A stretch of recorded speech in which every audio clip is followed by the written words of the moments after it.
So today we're going to get a close-up look at Damon Hill's World Championship winning Williams FW18. So we're going to start at the front of the car. What you'll see is, what we're trying to do with this nose is not only cut through the air, but also get the air to channel underneath the car. You'll also notice this little logo here, the double S logo. That's for quite a somber time. Some of you will know that Ayrton Senna, unfortunately back in 1994 at the Imola Grand Prix, was tragically killed whilst driving a Williams car, and since then they've always carried the Senna double S logos. And there are a couple of other features later on.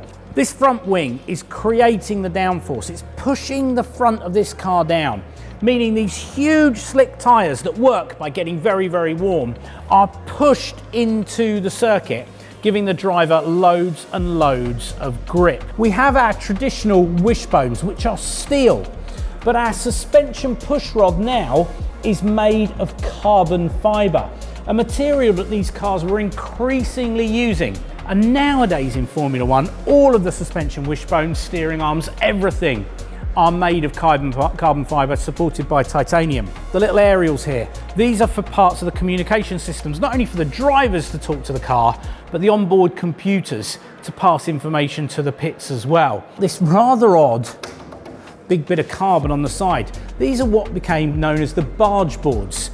And the idea is that we're filtering air into the radiator intake just here. As we move the camera along into the cockpit, you can see these raised sides. This high side gives the driver much more protection. These side impacts are still in use in Formula One today. We've got this huge air intake at the top. The idea of this is we're taking air into this huge engine that sits under here, and if you've heard these old Renault engines, they made a glorious sound. But the air would go into this intake here, and we're trying to squeeze as much of the air in there to really kind of ram affect the air and make these engines more powerful. Now, what this little feature is here for is actually to help the marshals.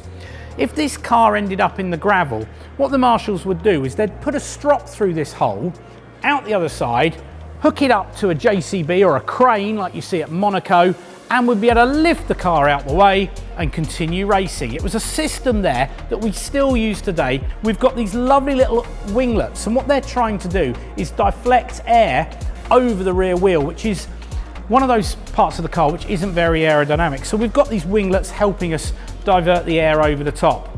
It's a pleasure to be able to show you these cars, and to have it right up next to the BRM from 1962 gives us the opportunity to really show our visitors at the museum how Formula One has changed from the 1960s through to the 1990s and even beyond.